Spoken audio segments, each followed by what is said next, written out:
I'm Polly Warren and welcome to the Positive Perimenopause podcast.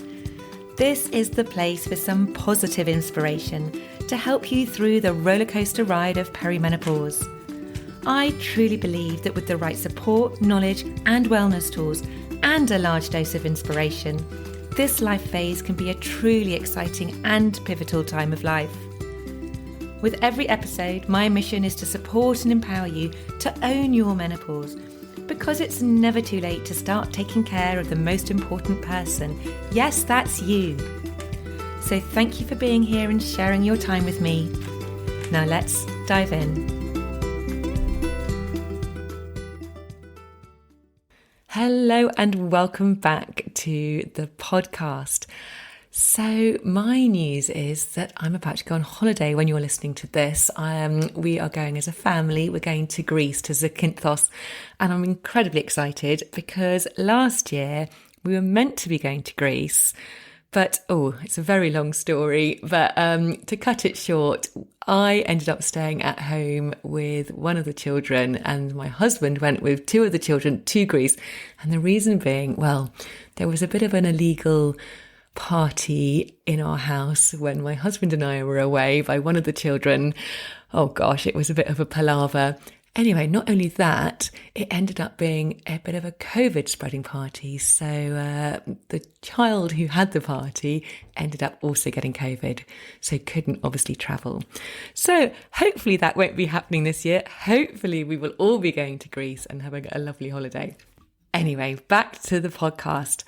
I hope you enjoyed last week's episode all about HRT and found it really useful. Thank you for those of you who've got in touch. I do think the more that we know the facts, the better informed we are whether it is for us or not. So to the other end of the spectrum this week, in this week's episode, I will be talking to Andrea Marsh. Now, Andrea has been a qualified Shiatsu practitioner and Chinese medicine therapist for over 15 years. And since her own perimenopause experience, she has now specialised in menopause and has a menopause specialist clinic in Cheltenham in Gloucestershire here in the UK. So in 2017, at the age of 46, Andrea was really shocked to find out that she was in perimenopause, not knowing anything about it. However, being a problem solver, she resolved her symptoms by using the holistic principles of Chinese medicine, by rebalancing her energy and addressing her underlying health symptoms. Now, Andrea uses all of her own experience alongside the theory of Chinese medicine and Shiatsu to support other women experiencing perimenopause symptoms. I truly found this conversation so fascinating because Andrea shared some theories which I hadn't heard before. So I really do think you're going to enjoy this conversation. So without further ado, please welcome Andrea Marsh. Andrea, it's lovely to have you here today. Thank you so much for joining us. Oh, you're welcome, Polly. It's lovely to be here. So, Andrea, I'm always really fascinated that women working in the menopause space often have their own menopause story to tell, which brought them up to this point in time. So I'd really love it if you could share a little bit of your own story and why you've chosen to help others during this phase of your life. Well, I was already a Shiatsu and Chinese medicine practitioner. And I just said one day prior to a menopause talk, the very first one I'd ever heard, I just went, I'll sell through menopause. That was it. That was the end of the topic for me. I was 45. And then I listened to this menopause talk and so many alarm bells started ringing because I was, that's me. And I'd left my job in full-time computer software absolutely, utterly exhausted. I felt like it was killing me, really stressed out. And since then, I thought leaving that and just becoming a full-time Shiatsu practitioner, everything would change, and it didn't. And it was getting worse, and it was anxiety every day. When I had previously combated anxiety earlier in my life, but it had come back, it was there every day. Tiredness. I wasn't recovering. I was a tennis player, and I was not recovering from tennis. Aches and pains. And then the memory was starting to go. And again, I was attributing that to having left a really hectic job. And it was like, use it or lose it. So all this stuff. And then I was listening to this lady speak she'd been a high level executive in banking, and the reason why she'd lost her job. And I went home because I thought this just sounds a bit too similar. And I Googled 34symptoms.com, which is a website at the time. And I ticked 25 symptoms. I was like, whoa, okay. First of all, I was actually really pleased, which a lot of women stepping into the menopause are not pleased. But I was like, my God, there's a reason for why I feel like this, so I can resolve it, can't I? Because I'm a problem solver. And so I just instantly went out and bought a menopause supplement because I thought that's what you did.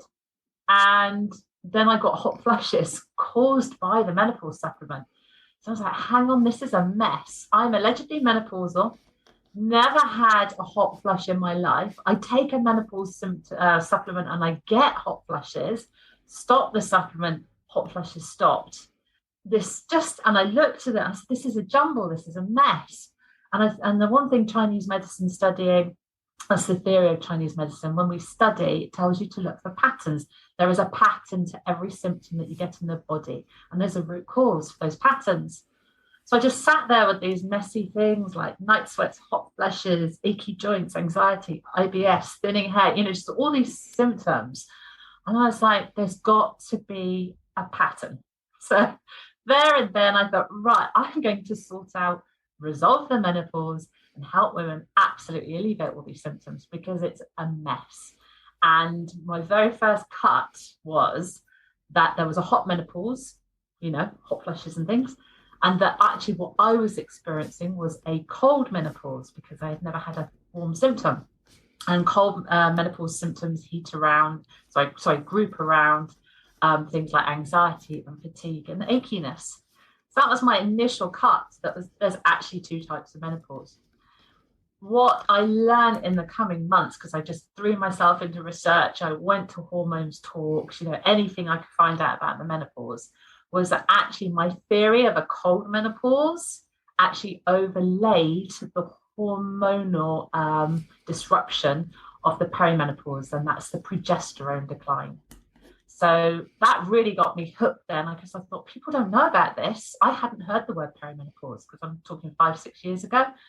And I was like, there's everybody focusing on hot flushes and night sweats, and actually night sweats is something completely different in Chinese medicine.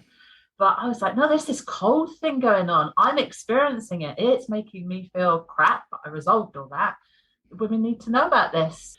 We're getting it out there about the perimenopause. Yeah. Oh, gosh. Thank you for sharing. There is so much in there, actually. I just want to unpack a little bit. It's just so fascinating, isn't it, that you didn't realise that you were perimenopausal until even when you were at a menopause talk, you didn't think you were menopausal. It was only when you looked at all the different symptoms and then joined the dots. And this is why I'm so passionate about this work, because you were experiencing all of those symptoms, achy joints, the anxiety, the low mood, all of those things. And you were just putting up with it, thinking that was okay.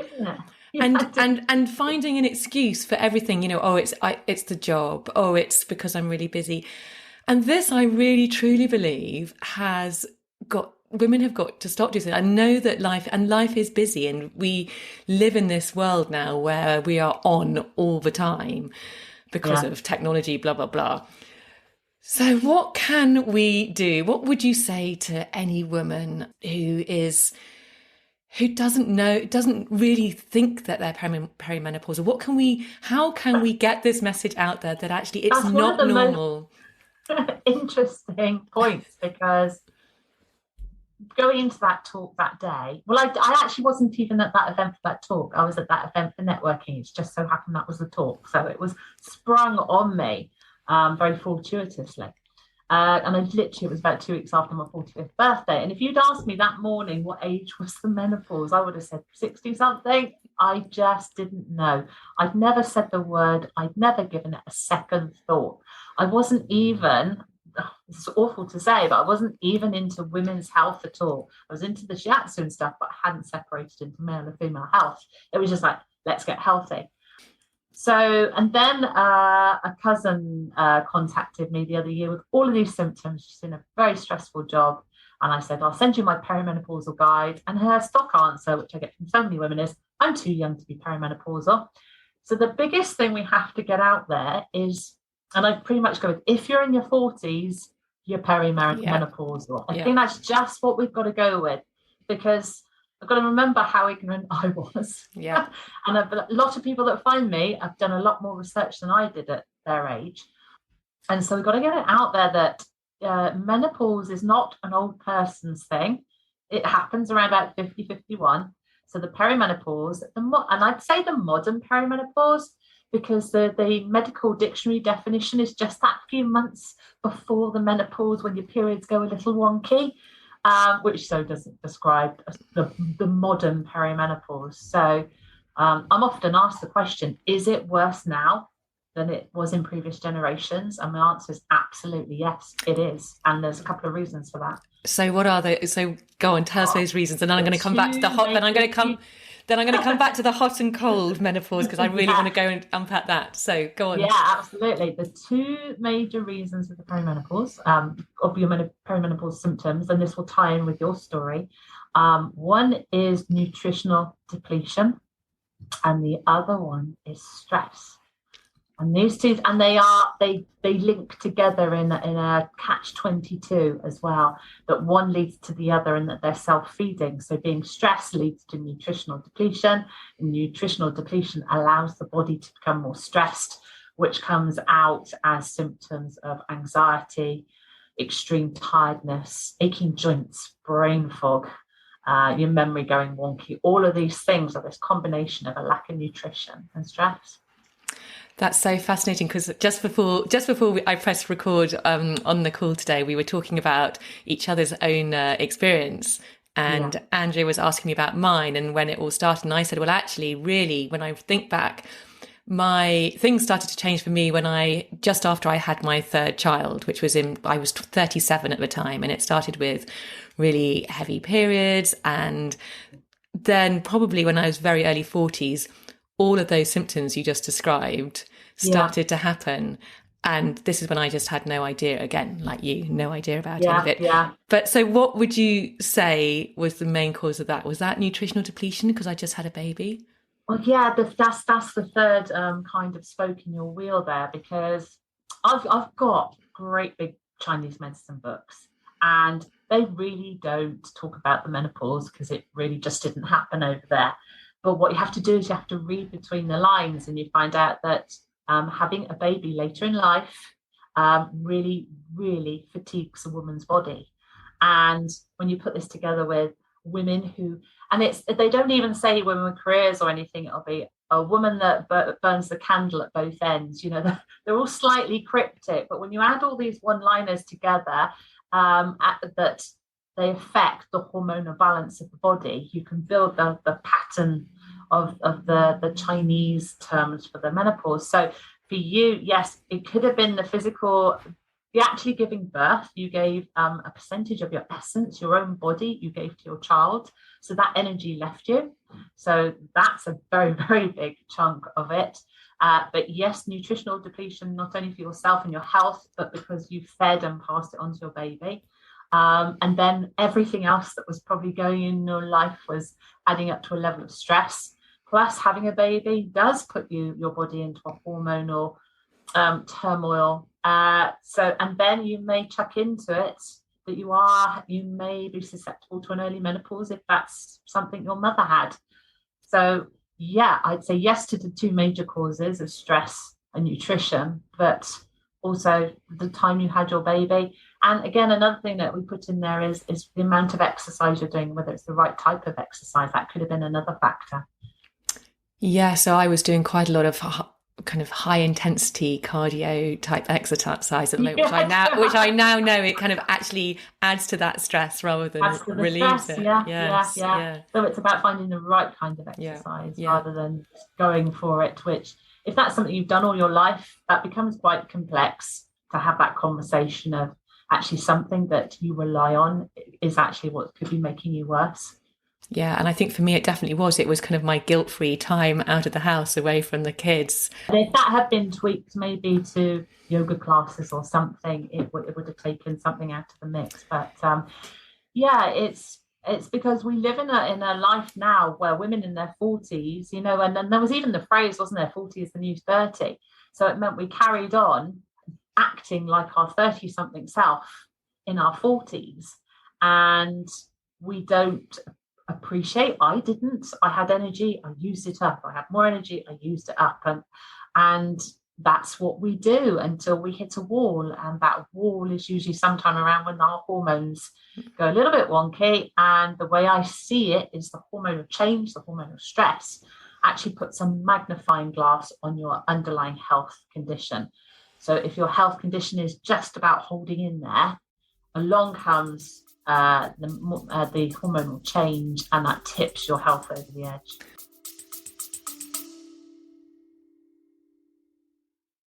A very quick break to ask you to hit the follow or subscribe button if you haven't already. And if you're enjoying this episode, I'd be super grateful if you could hit those stars and rate it too. Thank you. Oh, it's so fascinating, isn't it? I'm really fascinated by this hot menopause and cold menopause. Yeah, so this is obviously through the eyes of Chinese medicine. So I wonder if you could just tell us a little bit more about both of those. It's like I said, it's how I approached it, and actually it rings so true. It worked with all my clients that I use it every single day in my practice, irrespective of menopause or not. The very, very first thing we do with someone when we're looking at their symptoms and assessing what's going on is we decide whether they're a hot or a cold person. And what I've found through, observing hundreds of women now is this rings true. So depending on whether you're a hot or a cold person, as to whether you're potentially going to have exacerbated perimenopause symptoms or menopause symptoms. So let me explain. So exaggerated perimenopausal symptoms means you really feel it in the perimenopause. You really feel the fatigue, you get the anxiety, you feel 100 years old. That's exaggerated perimenopausal symptoms. Exaggerated menopausal symptoms would be you're really, really struggling with the hot flushing and through the night as well, slightly different to night sweats. Irritability, want to kill everybody, biting your husband's head off. That would be an exaggerated menopause. So when I first talk to a woman, I go, are you a hot or a cold person? And they'll go, well, how do I know? And I'll say, if you're stood with a group in a bunch of women and it's December and you're in a room, are you the woman in a blouse or three jumpers, three cardies? And if they say I'm the one in the three cardies, I say you're a cold person. They're the one in the blouse, I say you're a hot person. If they can't immediately identify with that scenario, I go, do you like the summer or do you like the heat? If they say yes, they're probably a cold person. If they say no, I can't stand the summer, give me the winter any day, I'll wander around in t-shirts and shorts in January, then we know they're a hot person. And that's the very, very first step of diagnosis that we use, yin and yang. Mm-hmm. That's the very first pairing that we look at, hot and cold, and then we look at other things like excess and deficiency after that. So if you're a cold person, you feel the cold, you're more likely to notice the perimenopause. If you're a hot person, that probably means you've also got more energy constitutionally, so you're going to get through the perimenopause. But if your health is not great, then you'll notice the menopause more. And this also rings true for women that go completely through the menopause and then come to me at about the age of 58 and they go, I've suddenly got menopausal symptoms. And I go, well, when did your period stop? And they go, 5 years ago. And I say, well, why do you think you got menopausal symptoms 5 years after the menopause? Oh, because I've got all the symptoms of the menopause. And I go, aha, no, we've got the symptoms of your body under stress and nutritionally depleted. It's just you've managed to get through to 58 before this happened. So they're probably a hot person with a lot of energy. And then bang, bang, bang, bang, bang. A lot of exercise 5 times a week, and it's caught up with them later on. It's so interesting because I'm listening to what you're saying. I'm like, right, I'm a cold person. I'm definitely a cold person. I feel the cold in my house. Everyone's walking around in t-shirts and I'm got about 5 jumpers on. I really did have all those early perimenopause symptoms, although I did really have a lot of night sweats Yes, at that because there's stage? something different. So what Yes. are they? The So night I sweats? spit out again. This is me with my Chinese medicine hat. This is why I kind of fly in the face of Western stuff. So night sweats are very specifically between about 1 and 3 or 1 and 4 a.m. And they're to do with the liver and liver toxicity, as opposed to having hot flushes in the night, which tend to happen more around post 4 a.m. So they tend to happen that you wake up and then go, oh, anxiety, and whoosh, hot flush. Whereas a night sweat will wake you up. So do you feel you were in the 1 to 3 or 4 a.m., or do you feel like you were after 4 a.m. when you were getting hot at night? Can you Oh, I remember? don't know. I don't know, actually. Yeah, Yeah. I don't But know. it tends to be normally on questioning, we narrow it down to if it's genuine night sweats, it's when the liver. So very quickly in Chinese medicine, every organ has 2 hours in the 24-hour clock where it can run its cleansing process where it goes right. I do my daily housekeeping. So for the liver, it's 1 to 3 in the morning. So its job is to clean the blood. And if your blood is dirty, i.e., it's full of toxins and sugars and alcohol and stimulants, it's got to work harder. And the harder it works, the hotter you get, the sweatier you get. And if you're really struggling, then the heart will jump in and you'll get palpitations as well, because the heart's going, come on, work faster, work faster. So that's why we get palpitations as well. And also for a cold person, you might identify with this, or a fatigued person, the kidney does its cleansing process around about 3 in the afternoon, which is the classic slump time. And then people tend to notice that after 3 p.m., I get cold. When I go out on the dog walk in the evening, I'm colder than the dog walk in the morning because I'm a cold person too. And you get colder. So between about 3 and 8 p.m., because it's kidney and then it's bladder and things doing their cleaning processes, we feel the cold. That's likely when women are going to feel fatigued. So one of the first things I help women do is eradicate the 3 p.m. slump, because that's a stress on the body. So yeah, different times of day can affect your body temperature, and then depending on if you're a hot or cold person, it's going to be exaggerated. So, really, what you're saying is that a lot of these symptoms of so-called perimenopause or menopause are actually more down to the fact that our body it's our health, really, the health of our body, and all the things we've done up until this point, which haven't perhaps been particularly useful. Yeah, that's exactly what I'm saying. Because what I've watched is, like I said, 6 years ago, there was a website called 34symptoms.com. And then about a year later, it's like, well, there's over 40 symptoms of menopause now. And then last year, I think I heard somebody say, oh, it's like there's 100 symptoms. And I was like, hang on, how does this symptom set just swell so much? Firstly, we need people that understand the difference between the two, the perimenopause and the menopause, that they are different symptom sets. And then night sweats stick out on their own because they can happen at any time. And I know this from personal experience, and I know this from resolving it for myself, and then taking what I've learned from myself and applying it to the clients to see that it works for them. I had night sweats when I was about 42, and I only used to have them on a Saturday night. And I was like, well, if night sweats are linked to stress, why Saturday night? Food and drink. So as soon as I attributed it to food and drink and started playing around with that, night sweats went, and I've never had them again since. I might wake up some nights after I've had an indulgence, because I do, and I go, oh, it's 3:45, I'm a bit hot, give it 15 minutes. So if you roll from your right side, which is your liver, to your left side, you will cool down. And then I'll lie on my left side, and about 4 a.m., because my body clock is shifted by an hour, or GMT, whatever's going on, I cool down. I can roll back on my right side and go back to sleep. I love that. That's such a practical, good tip to have, which, It yeah, just is moving because onto the other side. It is because there's all this stuff like stick an ankle out, stick a wrist out, because in Chinese medicine, the cooling points of the body. So ankles and wrists help you cool down. There are, and like the back of your neck cools down, but we also actually have to keep a lot of the, especially the back of your neck, you've got to keep warm. You don't want your shoulders to seize, like you need to keep the back of your neck warm. So understanding how to work with your body temperature. I'm working to, first of all, I'm going to help you resolve your night sweats because they're not good for your health. But whilst we're resolving your night sweats long term, I've also got those quick tips for handling them as you have them. And that might be because I don't know if you know, I've got Blossom Cream, and Blossom Cream actually can relieve night sweats and hot flushes.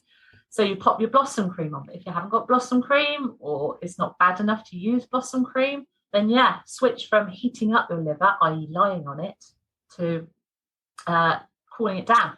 And it works in reverse. If you go to bed cold, go to bed lying on your right-hand side, you'll warm up quicker. Because if you keep your liver warm, that warms your body, because all of your blood is passing through your liver. Oh, it's so good, isn't it? So I wonder whether we could talk a bit about the sort of a difference between the psychological and the actual physical symptom. I mean, as you said, the cold symptoms and sort of more perimenopausal symptoms there were some psychological symptoms there. Absolutely, yeah, and physical low moods. Yeah, yes. low moods. It's like a domino effect of the cause on the body. And this is Western as much as Eastern, is that soon as there is a stress on your adrenals, it can't produce the sex hormones as much as it would do. So the sex hormones, estrogen, progesterone, are declining naturally. Adrenals would step in, but they can't because they're too busy doing adrenaline and cortisol. And the knock-on effect of this is it starts playing with your brain chemistry.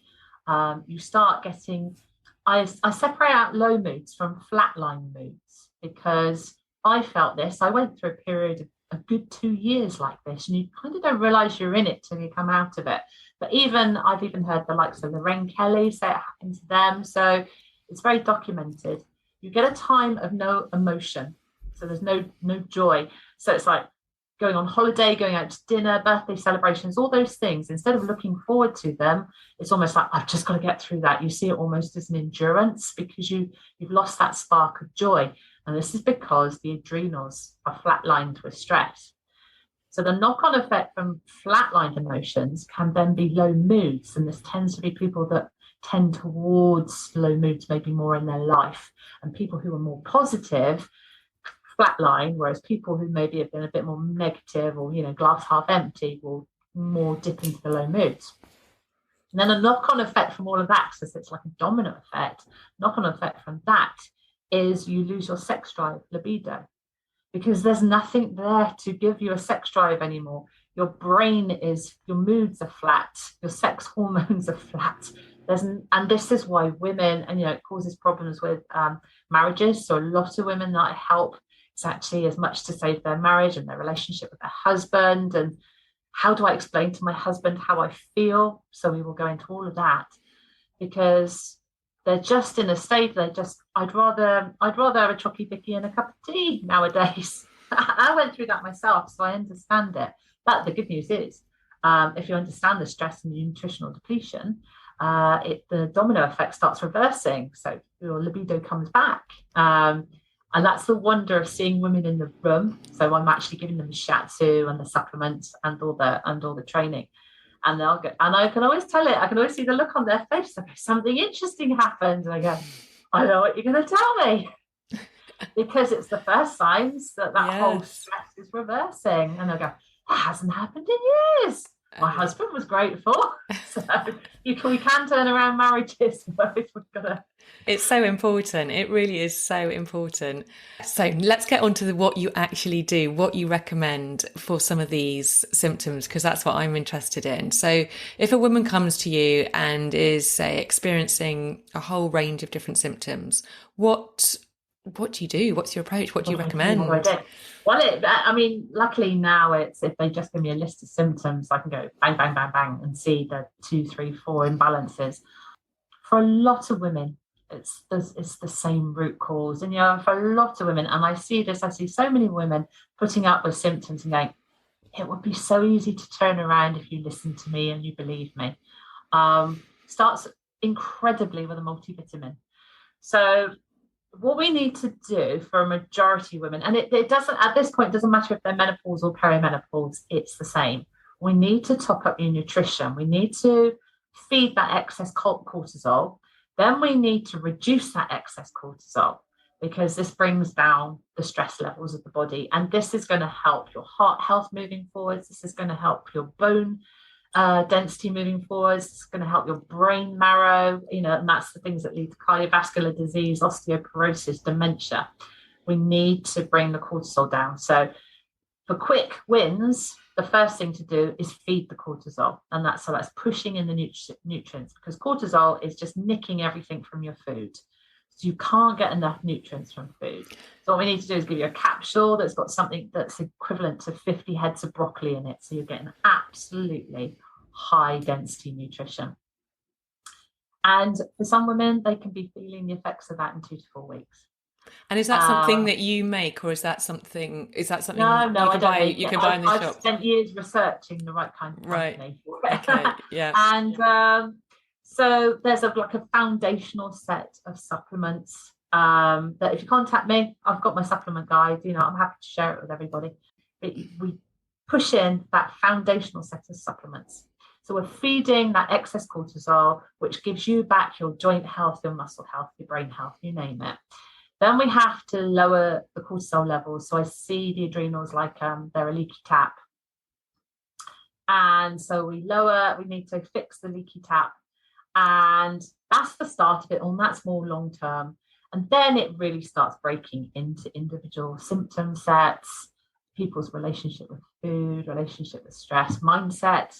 And so it becomes a lot more individual after that. But actually, the core thing is your body needs nutrients to help you combat the stress that is actually the root cause of your symptoms. So if you ask me how many symptoms are genuinely the menopause, it actually should be none. Because that's what it is in countries like, China and Japan. And although everybody thinks, oh, yes, I know I'm menopausal because I've got hot flushes, again, that's still a stress on your body telling you there's something wrong. So although hot flushes might be the most well-known menopausal symptom, I was quite shocked the other day when a woman said, well, I can't be menopausal, I don't have hot flushes. And I said, but do you have periods? And she said, no. And I said, well, then you can be menopausal. And she didn't understand she could be menopausal with no symptoms. And what I think is happening right now, because everything's balanced. So for too long, nobody's known anything about menopause. Now, too much is being said about menopause that's worrying women. If they haven't got those symptoms, they can't be. And so we've got to get it out there that the best kind of menopause you can have, your periods just stop and you feel great. And that actually a good menopause is no symptoms. Yeah. I mean, wouldn't that be amazing? Yeah, but a lot of women do go through the menopause with no symptoms. Yeah. So we are only helping the women that have symptoms. But what I don't want to do is worry women unnecessarily that they are going to have symptoms that they may never have. So what would you say then to this thought of, we know that estrogen and progesterone both decline during the perimenopause and then postmenopause. And what about this school of thought that we become deficient in, it's a hormone deficiency postmenopause, and actually by replacing that deficiency with HRT, that will actually keep you healthy for longer? Yeah, I mean, a deficiency, God, that's a Chinese buzzword. So I agree with you. There is a depletion in estrogen and progesterone because that's what it is. My take on that is that's what's happening to the body and that's the age it's happening in the body. So I'm going with it. But it's about understanding your health so that you don't get, let's say, one of the three biggies. So it's heart disease, osteoporosis, and dementia. And just understanding your health will stop those happening. I have a new saying now that if you look after your perimenopause, your menopause will take care of itself. And what I mean by that is as our health is put under the microscope at around the age of 45 to 50, that is a brilliant opportunity now for us to change our path ahead, because that's your body actually telling you there's something wrong. And to ignore it, that is where the danger comes in. And there was me ignoring it. So, something like magnesium, it's the number one deficiency for people in the world. And you take magnesium, and you're less likely to get osteoporosis because you're actually giving your body the magnesium it needs. Now, the previous generation that have got issues, they were the first generation or the second generation to live relatively long lives, so maybe live as much after menopause as before. But also, they were the first generation also not to have nutrient-rich diets because of the over farming of the soil, so we don't get the nutrients from food. So I feel like my mother's generation were the ones that have missed out on fulfilling that depletion, and that we know now we're getting more aware that we're not getting our nutrients from food. So, and with the best one in the world, I speak to some women who live on fantastic diets and have got the worst symptoms. So, funnily enough, sometimes women with symptoms on the worst diet, she just alter their diet and bang, they're okay. But if women have got fantastic diets and, eating vegan, eating organic, they've actually got pretty bad symptoms, and it's because their body hasn't got enough nutrition. So post menopause, whether HRT or not, with that nutrition missing, it will affect, for example, vitamin C for arterial stiffness. Arterial stiffness, known as previously hardening of the arteries, that would lead towards heart disease. So take plenty of vitamin C, eat plenty of vitamin C. Magnesium, like I say, along with vitamin D, 2 of the 3 components for good bone density. So get your vitamin D and your magnesium. Yes, yeah. These things aren't complex. Actually, when you break them down and research them, it's just people don't know about it. Yeah. So for me, I don't want cardiovascular disease or osteoporosis, but I want to know that my health is robust enough not to get those things. And for me, because I'm natural solutions, I've chosen to have an HRT-free menopause. I feel no need to take HRT at this time because I have no symptoms. Like I said, at 45, I was on my knees with symptoms, but I resolved them all. So at 50, I'm completely symptom-free. So I want to continue with good health. I'm taking my health seriously. It took me a bit of a knock on the head that day to get me there, but I turned it around. And so that's what I want for women. I want you to be healthy. It's then your choice whether you take HRT or not. Yeah. And I think what's tricky, isn't it, that life is so busy and hectic these days, and we're so set in our ways and our own patterns that change is hard. And sometimes we don't want to change. And I totally fully appreciate that. I still do things which aren't particularly healthy for me, knowing that they're not healthy for me. Yes, I do. Yeah, we all do, because we I love the cake, I love the donuts. I'm not giving up chocolate. But I know that actually, if I were to eat them every day, that's not going to serve me well. And I know that if I was to drink every day, that's not going to serve me well. So I suppose it's kind of really accepting at this stage of life which path we want to take. And as I said to you before, I take HRT currently because I feel it's really, really helped me. And this is why I'm so interested about this subject, because I still don't know whether it's the right answer. I don't know whether it's something I want to continue with or not continue with. And I really, talking to you, it's so fascinating, because it sounds to me like if I commit to doing all the things you say, I will be absolutely fine without it. Yeah, but I think so many of us become, me included, quite scared to come off it, because I remember what it was like before, and I don't want to go back to that. And at the moment, I feel absolutely great. So I felt like it was real missing link. Because so for me, it was like I changed my diet, I changed my way of exercising, I really learnt to manage my stress. And I felt great, apart from the one missing piece was that flatlining, as you said. It was that sort of real lowness. I still had that. Yeah. And that was what the HRT totally fixed. Yeah, so the HRT turned around the stress. So it would have done something with your cortisol levels. Yeah. And so, I've seen and heard every story now. I quote my best friend quite a lot. She went on it. She didn't listen to anything I said. So she took HRT, and sadly it made her worse. And I was fearful for her. And I was like, please, finally listen to me. So we did it my way, and she felt so much better. She immediately went out and decided to do a master's degree. And towards the end of the masters, it was getting on top of it. It was the masters. So then she took HRT again, and HRT took the edge off the anxiety she was feeling, and she was coming up to the end of the masters. So something that hadn't worked for her, then she did the nutritional change, then the HRT took the edge off things. So that's kind of similar to your story. You put in the work and then you added in the HRT, which I'm all for. I'm not all for somebody's on their knees and gives no time or patience to anything to do with their health. It's just give me the quickest pill to fix me. That's at some point that sticking plaster is going to snap because there's a health chasm underneath it. Even when I've spoken to people very pro HRT, they're like, yeah, but you've also got to sort out your diet and your health and everything. It's just we add the HRT into the mix.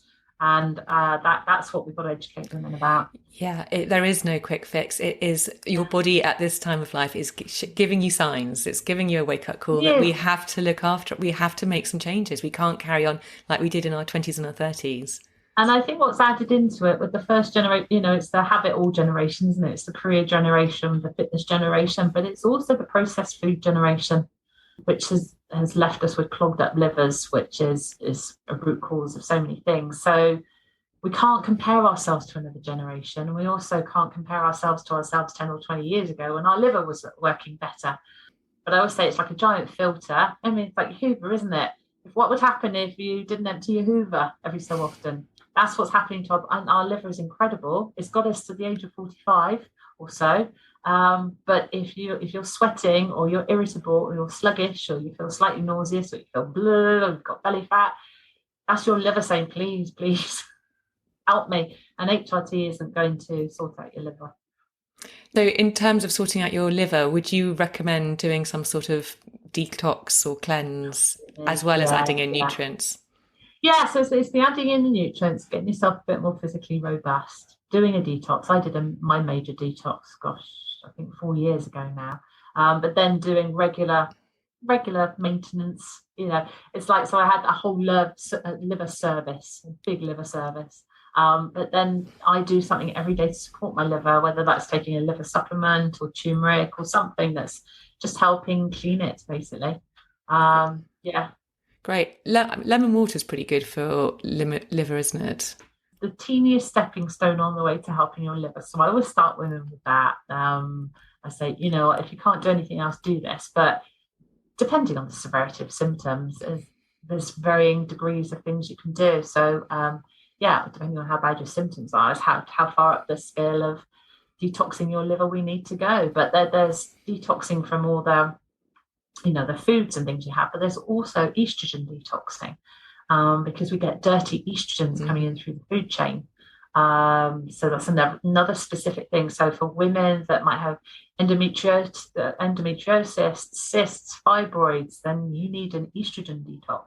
There's lots that can be done. There is so much. I say supplements are the new earrings now. I used to buy lots of earrings. I just buy lots of supplements. I'm a bit of a supplement nerd now. Brilliant. This obviously is called the Positive Perimenopause Podcast. And because I really want women to see this phase actually as something, as a positive stage of their lives. Exactly. For you, it looks like it has really transformed what you do. Would you agree with that? Oh my gosh, absolutely. And the thing was, when I found out I was menopausal, I was excited because it meant, okay, there's a change happening. What can I do about it? So I meet a lot of women that are feeling the other way, and I go, no, please embrace this because it's your body telling you you've got to change. So let somebody help you change it because let's face it, most women listening to this will be feeling something. So I want women to know that you can resolve all your symptoms. You really can. And then feel happier and healthier than you've ever felt before, because I feel so much better at 50 than I felt at 45. I feel better than I felt last year. Last year was better than the year before. You can feel better and better. And then that you got your next 40 or 50 years feeling better. Yeah. So what's not to be positive about? Exactly. It's all about preparing for that long-term health, which we all want. Yeah. We want to be as healthy and fit and vibrant as for as long as we possibly can be. So just to finish, I ask everybody at the end for one practical, actionable tip for our listeners to take away with to ensure that they have as positive perimenopause as possible, what, Andrea, would your tip be? I'm not joking when I say take a multivitamin and magnesium. It's the first step. It really is. I'd say take a good one, and if you want to know a good one, contact me. And I don't mean a good one as in a silly price. I mean a good one as in it's packed with nutrients rather than fillers. Because people laugh, and I go, but there is a reason why these things have been on the shop shelves for years. Actually, the industry does know something, and actually, the more you learn about your health, the more you've learned actually you need a multivitamin and magnesium, and see how many. Like I say, see how many symptoms go. We're taking those for a few weeks, and then adjust something else. That's how I step through it in my book. Start with this, see what the difference is. Add something else in, see what the difference is. And you can feel better in a matter of weeks if you just make little changes. Fantastic. So you mentioned your book. So Andrea, if people want to find you, learn more about you, read your book, where can they find you? So yeah, you can find me at cotswoldmenopause.co.uk and just go to Getting Started, and everything's there. My free guides, like I say, I've got guides to help you. I've got more in-depth things for anxiety. I've got a video series program. I've got my book. Basically, there's something there to help you get started. And that's what I want. I want every woman to get that knowledge, get started, and have a great menopause. Well, thank you. You have been so fantastically full of great knowledge. I've learned a lot, and I really, really appreciate your time today. And it's been really fascinating. And I particularly do love this Chinese medicine approach. So thank you, Andrea. It's fantastic. Thanks, Polly. So just to recap, you can reach Andrea at cotswoldsmenopause.co.uk. I shall put those details in the show notes. And if you want to contact me, do come over to Instagram at Polly Warren Coaching, or you can send me an email at info@pollywarren.com. And as always, if you have enjoyed this episode, I would so appreciate it if you could just take a couple of minutes to write a review over on Apple Podcasts and to subscribe, because it really does help the podcast much, much more than you probably can imagine. It just helps that podcast get out there and for more people to listen and hear this sort of information. Equally, if you feel compelled to share it with a friend, please do. I would be so grateful. And I just want to say a massive thank you again for listening. I totally appreciate how busy everyone is. So I really do appreciate you taking the time to listen to this podcast. And finally, if you would like to be on my email list, then you can sign up by going to my website at pollywarren.com. There are kind of multiple ways you can sign up. There's a quiz, there's 50 time-saving tips to help you have a positive perimenopause, there's a symptom tracker. Now, I know that email lists can be really annoying, and particularly if you get too many annoying emails, but I try really hard not to do that and not to be spammy. I send a weekly email, and sometimes there are opportunities to help me out with some additional information. In return, I will offer a free service, but also when I am offering more services, you'll be the first people to know. So if you'd like to sign up, please go ahead and do that. All right, have a wonderful week, and I really look forward to speaking to you next time. All right, bye.